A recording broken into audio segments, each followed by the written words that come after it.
Welcome back to another episode of Bourbon Buddies. What do we have today, buddy? We're doing what we feel are the best bourbons for Scotch drinkers.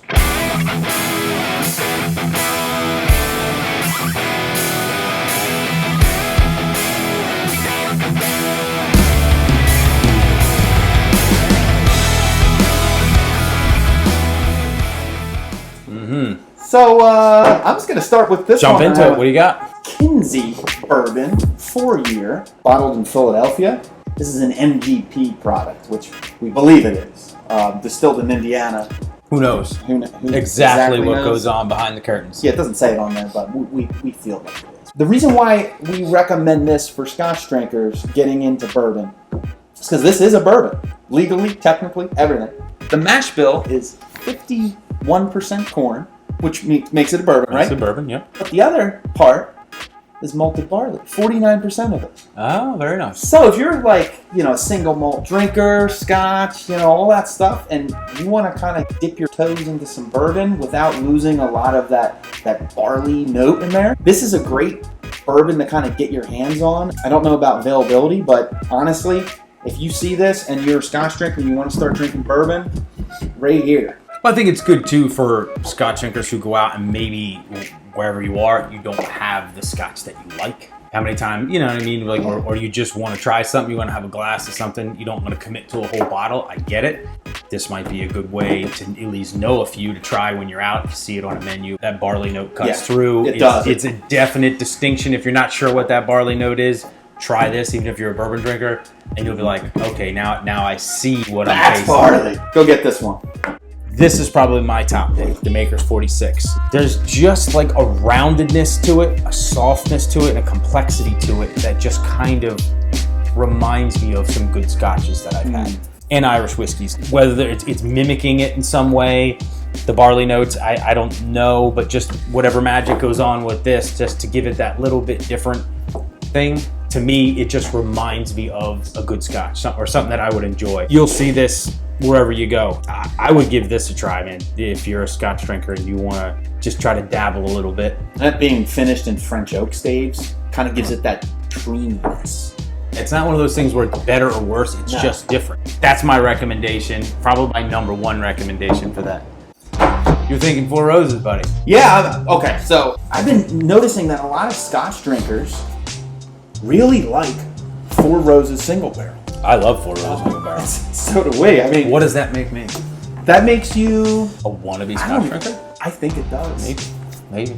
Put comments in about this guy. Maybe I want to be. Yeah, just leave me out of it. The reason why I think they really like this is because it's another unique bourbon. The single barrel Four Roses, you get a lot of floral aspects, which is really cool. I think that kind of reminds Scotch drinkers of something that they would be used to. This is very full bourbon. You get all of your bourbon notes in this, and you get some different thing, like a coffee note. It sits at 50% alcohol. You get a little bit of the pizzazz there. Yeah. I just think it's a steal for $39. It's an awesome bourbon for bourbon's sake. The floral note, I can see that's why people would be gravitating towards it if they're into Scotch or Irish whiskey or whatever it is, and they're just kind of like not sure about bourbon.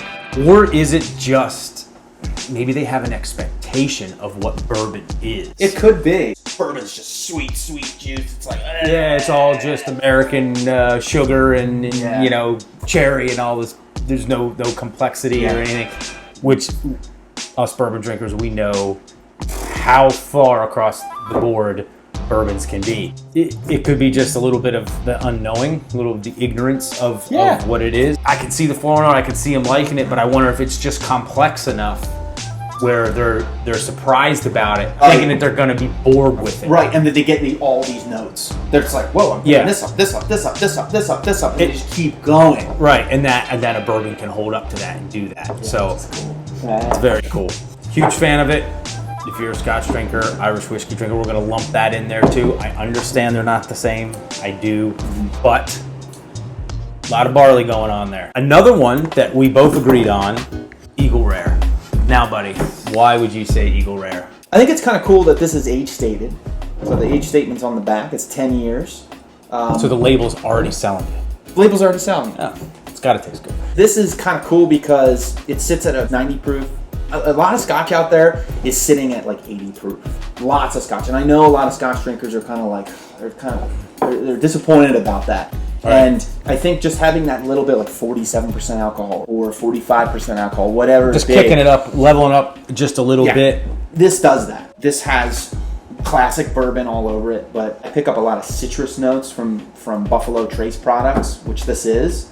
This also is well-rounded. It doesn't do anything too much to like scare people off or like, oh, there's too much spice or oh, it's too sweet or oh, it's just, to me, it's so balanced. I think anybody who likes whiskey in general, wherever it comes from, whatever it is, whatever, could appreciate this. There's no shocker about it. It's just solid, it's good, it's enjoyable. The whole thing isn't to always give them something that's similar to what they have. Sometimes you just gotta try something different for different sakes, just to try. It doesn't have to be, you don't have to wean them off of it necessarily. Yeah, because we drink Scotch. I mean, yeah, I love Scotch. I mean, there's plenty of Irish whiskeys I like. We just poke a little fun. It's such a crowd pleaser. I don't see anybody who's likes whiskey at all not liking Eagle Rare. It's not going to do anything to freak you out or send you home crying or whatever, I've been sent home crying many times. With Scotch? Not with whiskey. But you know what? That's for another video. That's another video, another time.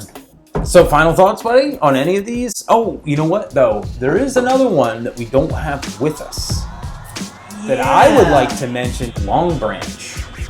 Wild Turkey. I had it. It's good. It kind of reminds me of a little bit of that smokiness where you get that subtle peat or whatever in there. But the mesquite definitely adds that, it's not that flavor, but it's a reminder of that flavor. But it started to just kind of remind me of drinking Irish whiskey. Yeah. Or possibly a Scotch. There again, I know they're not the same. There are some similarities. There's a whole argument between the two of who did what first and whose is better and everything like that. I'm not getting into that. We appreciate it all here. If they bottled it as Irish whiskey, you would believe it. You believe it, yeah. There is one more that you'd like to underneath. It's underneath us right now. Henry McKenna. Good Lord. Bourbon 10 year. So we want to recommend this because it's just a damn good bourbon. Period. And it's single barrel, so you're going to get different expressions. Hard to find now, but if you find it or if you do some research, get into your store a little bit early or maybe on delivery day, find out when they're coming in, grab a bottle. You won't be disappointed. This represents bourbon very well. If you're looking to get into bourbon from being a Scotch drinker, this kind of gives you complexities. But to me, this screams bourbon, though. Aged 10 years in New Oak. I mean, you're not easing anybody into this. You're pushing them into the deep end on that. Final thoughts? If you're a Scotch drinker, drink bourbon because we drink Scotch. Even though we are called the Bourbon Buddies, we do drink Scotch. We drink Scotch. And Irish. We enjoy whiskey for whiskey's sake. So that being said, all things considered, we're the Bourbon Buddies. Thanks for watching. Thank you very much, guys. Cheers. Cheers.